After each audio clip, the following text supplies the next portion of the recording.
Hello बच्चों, स्वागत है आपका अपने classes exam study with you में।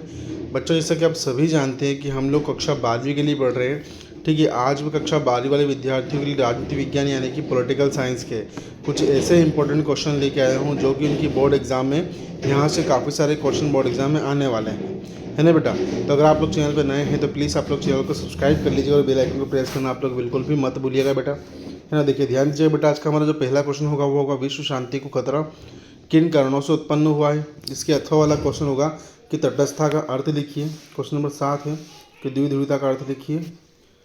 ठीक है, उसके बाद देखते हैं हम लोग। तो क्वेश्चन नंबर 7 का अथवा हम लोग होगा कि शाक थेरेपी का अर्थ लिखिए। क्वेश्चन नंबर 8 है कि वर्चस्व का अर्थ लिखिए। क्वेश्चन नंबर 8 का अथवा है कि परचेसिंग पावर पेरेटो।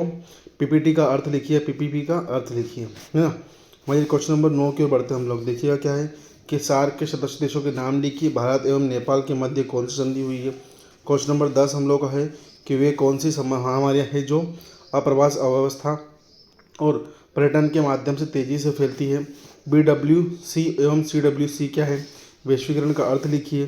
WSF क्या है, इसका अर्थ लिखिए। ठीक है, इस प्रकार ये क्वेश्चन हमारे एग्जाम में आने वाले हैं। जो कि अगला क्वेश्चन है क्वेश्चन नंबर 12 कि 1992 के प्रथम आम चुनाव में कांग्रेस को कितनी सीटों पर विजय प्राप्त हुई थी।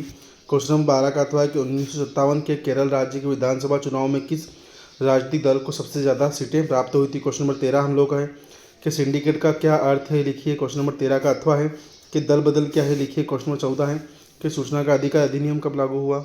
ठीक है, वहीं क्वेश्चन नंबर 14 का अथवा देखते हैं हम लोग। तो क्या है कि NFF का पूरा नाम लिखिए।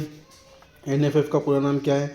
हम लोग ये जो ऑफलाइन बच्चे क्लास में आते हैं उन सब बच्चों को ये क्वेश्चन बहुत से अच्छे से याद है। क्वेश्चन नंबर 15 है कि ऑपरेशन ब्लू स्टार क्या था, लिखिए ऑपरेशन। उसके बाद में क्वेश्चन 15 का अथवा है कि पूर्वोत्तर भारत के कौन से राज्यों को 7 बहनों के नाम से जाना जाता है, लिखिए। क्वेश्चन नंबर 16 का अथवा देखते हैं हम लोग। तो क्या है कि सोवियत प्रणाली क्या थी, लिखिए। क्वेश्चन नंबर 16 का अथवा होगा हम लोगों का शार्क थेरेपी के किन्हीं 3 परिणामों को लिखिए, है ना। वहीं क्वेश्चन नंबर 17 देखते हैं क्या है कि आसियान विजन 2020 के 3 उद्देश्य लिखिए। क्वेश्चन नंबर 17 का अथवा है कि यूरोपीय संघ की कौन सी विशेषता है उसके एक प्रभावी क्षेत्रीय संगठन बनाती है।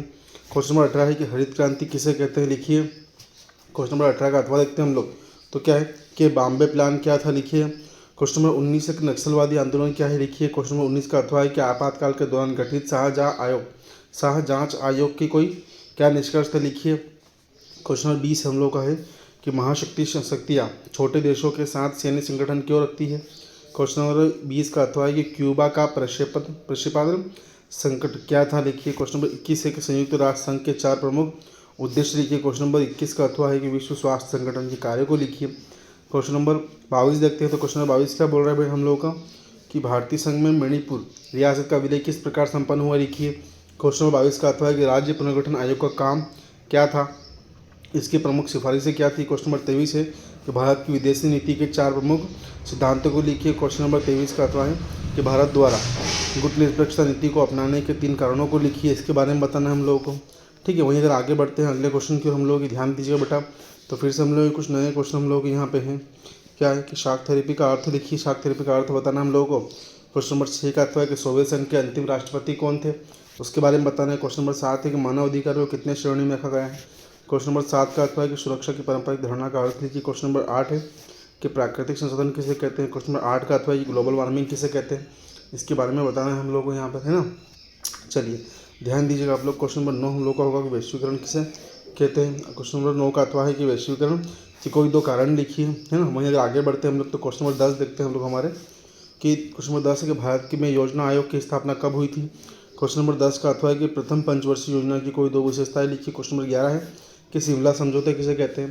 क्वेश्चन नंबर 11 का अथवा है कि भारत के किन्हीं 4 पड़ोसी देशों के नाम लिखिए। क्वेश्चन नंबर 12 हम लोग का होगा कि लाल बहादुर शास्त्री के प्रधानमंत्रित्व कार्यकाल में देश के को किन 2 चुनौतियों का सामना करना पड़ा था, वो लिखना है हम लोग यहाँ पर।